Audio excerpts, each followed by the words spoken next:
sizlarga oilaviy kichik biznesni yo'lga qo'yish uchun top 10 ta biznes ideyalarini tayyorlab qo'ydik. Bu uskunalar bilan xohlagan kishi o'z biznesini tashkil qilishi mumkin.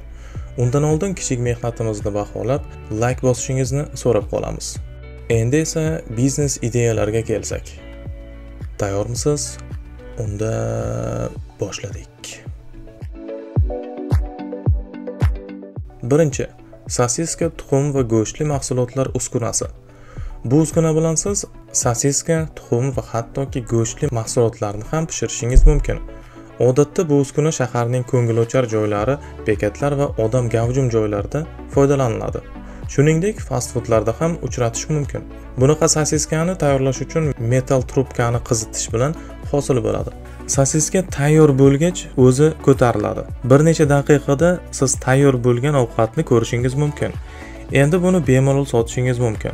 Bu ishni tashkil qilmoqchi bo'lsangiz, birdaniga 2-3 ta tochkani tashkil qilganingiz ma'qul. Ikkinchi, coffee printer.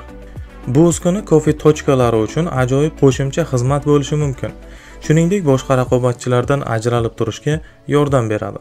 Printer 1 daqiqadan kamroq muddatda xohlagan kofe ko'pigining ustki qismiga siz tanlagan rasmni tushirib beradi. Bu avvaldan yuklab qo'yilgan rasm yoki mijozning rasmi bo'lishi mumkin. Bu ishni tashkil qilib kichik bonusga ega bo'lasiz.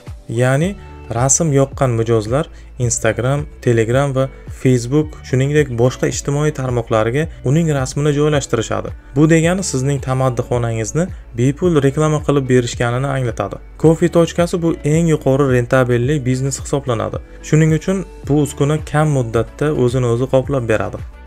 Uchinchi, paxta qand uskunasi.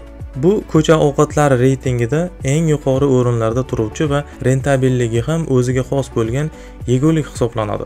Bir dona paxta qand uchun bir necha qoshiq shakar ishlatiladi xolos. Bunaqa biznesda ishlar ko'pincha sezonga qarab bo'ladi. Uskunaning arzon narxda ekanligidan raqobat yuqori.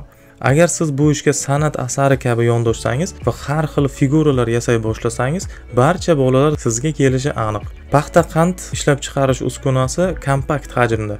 Paxta qand ishlab chiqarishni tadbirlar qayerda bo'lishiga qarab ko'chirib yurishingiz juda oson. Shuningdek, bolalarning ushbu mahsulotlarga qiziqishi juda yuqori. Tirnoqlarga rasm tushirish printeri. Ushbu ajoyib uskunaning vazifasi tirnoqlarga siz xohlagan rasmlarni tushirib berishdir. Gadjet qulay va kompakt hajmda. Xohlagan ish stoliga joylashtirish mumkin. Manikyur xizmatlarida qo'shimcha xizmat bo'la oladi. Eng asosiysi, kompyuterga ulashni talab qilmaydi. Uskuna o'zining sensorli boshqaruv paneliga va dasturiy ta'minotiga ega.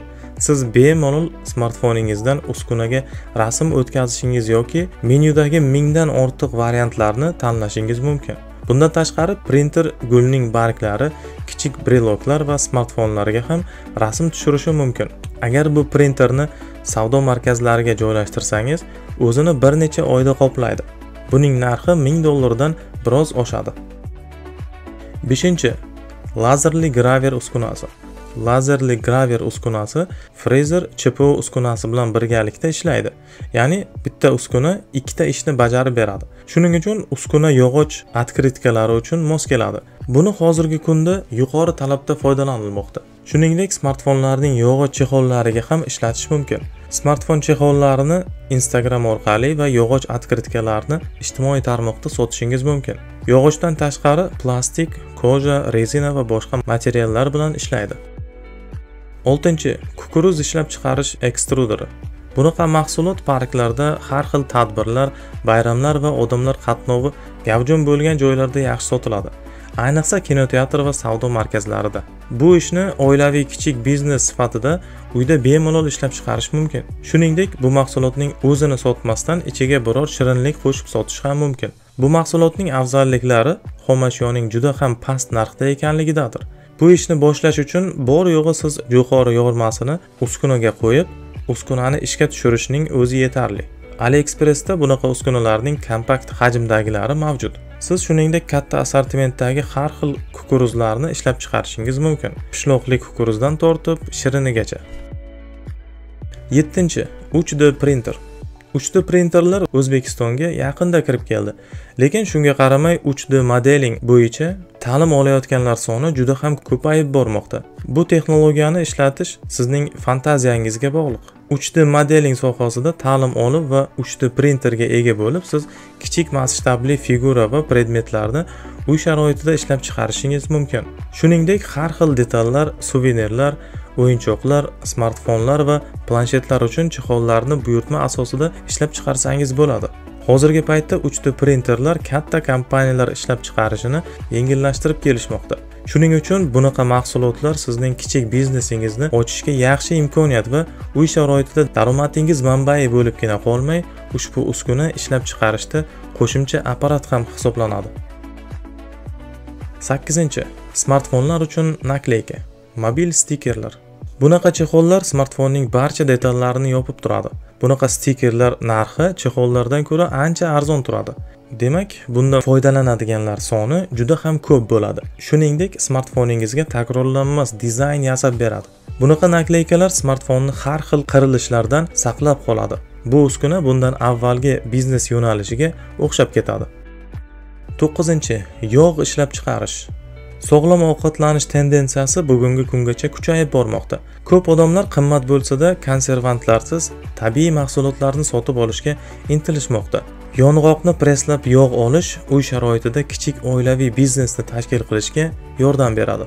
Bu oilaviy biznesni boshlash uchun siz bor yo'g'i ushbu yog' ishlab chiqarish uskunasini sotib olishingizning o'zi kifoya. Bu uskuna 1 soatda 4 kilogramm mahsulotni tayyorlab beradi. Bu yog' do'kondagi yog'larga nisbatan o'zida vitaminlar va mikroelementlarni saqlab qoladi. Lekin ishni boshlashingizda yong'oq sotadigan pavilyonlarda sotishga urinib ko'ring. Bu mahsulot o'sha yerda yaxshi sotilishi mumkin. 10. Qovurilgan jo'xori. Bunaqa biznes turi Osiyoda juda mashhur. Chunki qovurilgan jo'xori va kartoshka tochkalariga talab yuqori. Oddiy mahsulotning noodatiy ko'rinishi o'ziga jalb qiladi. Bunaqa ovqatni har xil ingrediyentlar bilan birga qo'yishingiz mumkin. Sotuvchi makka jo'xori va kartoshkani qovurish uchun maxsus grill tayyorlash uskunasidan foydalanadi. Bu mahsulotning tan narxi uncha qimmat emas. Lekin men yana boshqa bir fast food bilan birga yeyishni tavsiya qilardim. Video sizga foydali bo'lgan bo'lsa, obuna bo'lishni unutmang. Hammaga rahmat.